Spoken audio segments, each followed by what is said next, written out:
In an extraordinary, albeit veiled, attack, former President George W. Bush delivered a scathing assessment Thursday of President Trump and his policies, suggesting he has promoted bigotry and falsehoods to the detriment of the country and its values. Speaking at a policy seminar in New York, the nation's 43rd president never mentioned Trump by name. But his target was unmistakable. "We have seen our discourse degraded by casual cruelty," Bush said. "We've seen nationalism distorted into nativism. Forgotten the dynamism that immigration has always brought to America." Read George W. Bush's scathing rebuke of Trump presidency. Greater than bullying and prejudice in our public life sets a national tone, provides permission for cruelty and bigotry, and compromises the moral education of children, he said at another point. "The only way to pass along civic values is to first live up to them." The remarks were an exceptional breach of the protocol governing post-presidential behavior, be seen and rarely heard, and were especially striking coming from Bush.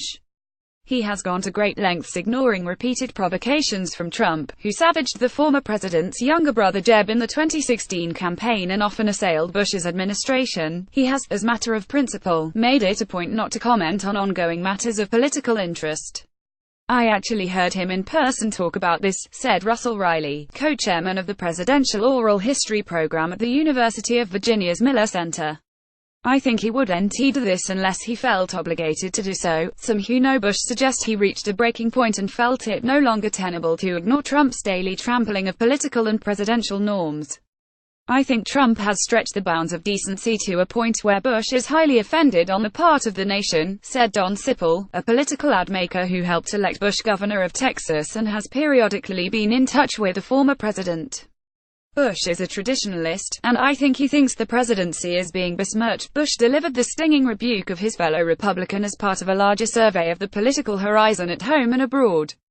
Speaking at a program hosted by the George W. Bush Institute, his policy think tank, he restated many of the principles that guided his presidency and were standard GOP orthodoxy until Trump upended the party.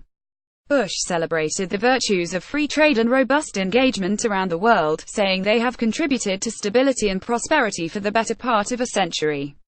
He acknowledged, however, a backlash as some have fallen victim to the destabilization and economic costs of globalization. "I think Trump has stretched the bounds of decency to a point where Bush is highly offended on the part of the nation." Don Sipple, former political advisor to George W. Bush in recent decades, "Public confidence in our institutions has declined," Bush said. "Our governing class has often been paralyzed in the face of obvious and pressing needs. Discontent deepened and sharpened partisan conflicts.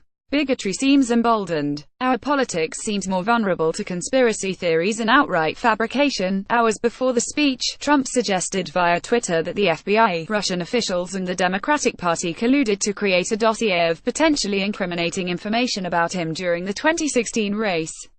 It was another unfounded theory promulgated by the president. At one point, Bush seemed to allude to the white supremacists who marched last summer in Charlottesville, VA, under the Nazi creed "Blood and Soil." Trump was widely assailed for his equivocal response to the violence provoked by members of the Ku Klux Klan and their sympathizers. "Our identity as a nation, unlike many other nations, is not determined by geography or ethnicity, by soil or blood. Being an American involves the embrace of high ideals and civic responsibility," Bush said. "People of every race, religion, and ethnicity can be fully and equally American. It means that bigotry or white supremacy in any form is blasphemy against the American creed." Bush also weighed in on Russian interference in the 2016 election, something Trump has steadfastly refused to acknowledge. "Foreign aggressions, including cyber attacks, disinformation and financial influence, should not be downplayed or tolerated," the former president said. "This is a clear case where the strength of our democracy begins at home.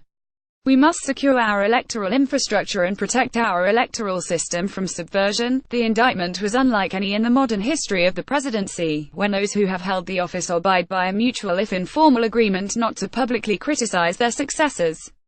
By failing to mention Trump by name, Bush maintained at least a patina of that precedent.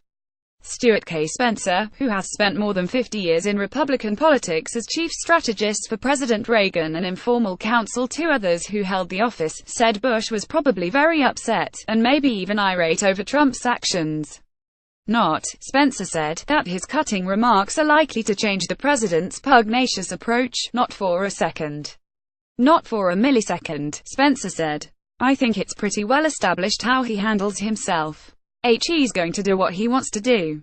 Caption Mark.Barabic@latimes.com. It marks Barack also Trump punts top priorities to Congress, setting stage for Yen showdown. Trump meets with Yellen as decision on Fed chair nears Pentagon, probing troubling questions after deadly Niger ambush.